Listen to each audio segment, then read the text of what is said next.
İş izlep yurgan aka-uka opa-singillarimiz uchun mana sizlar uchun ajoyib bir ish bor. Videoni o'tkazmasdan birdan like bosib, kanalda yangi bo'lsangiz obuna bo'lib qo'yinglar va biz boshlaylik. Assalomu alaykum kanalimiz obunachilar, qadrli yurtdoshlar. Moskvada do'stlar ish bor.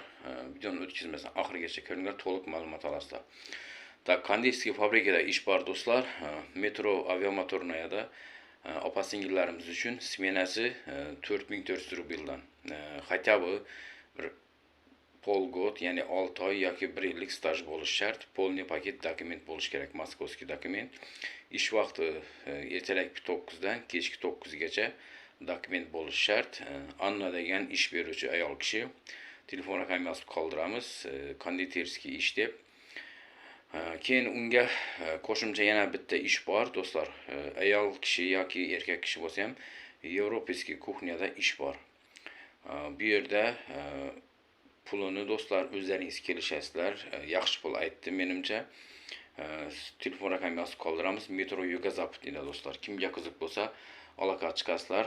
Power ishi deb yozib qoldiramiz. Mana sizlarga ajoyib ish. Ko'p opa-singillarimiz so'radi. Ayollar uchun ham ish chiqaring deb. Mana sizlarga Moskvaning o'zida konditerskiy fabrikada ish bor.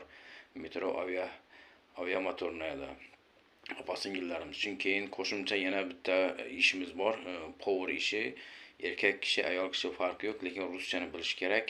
Polniy paket dokument bo'lishi kerak bu power ishiga. Ya'ni Yevropskiy kuxnyada do'stlar. Yevropskiy blyudalarni bilish kerak. Mana sizlarga ajoyib ish. Kimga ma'qul bo'lsa, aloqa chiqasizlar. Ikkita nomer yozib qoldiramiz. Konditerskiy ish deb, ya'ni keyin power ishi deb ikkita nomer yozib qoldiramiz. Aloqa chiqaverasizlar. Ish beruvchi rus kishi bular do'stlar, ikkovi ham. E'tiborlar uchun katta rahmat. Kanaldan uzoqlashmang. Qo'ldan kelganicha ishonchli ishlarni chiqarishga harakat qilamiz.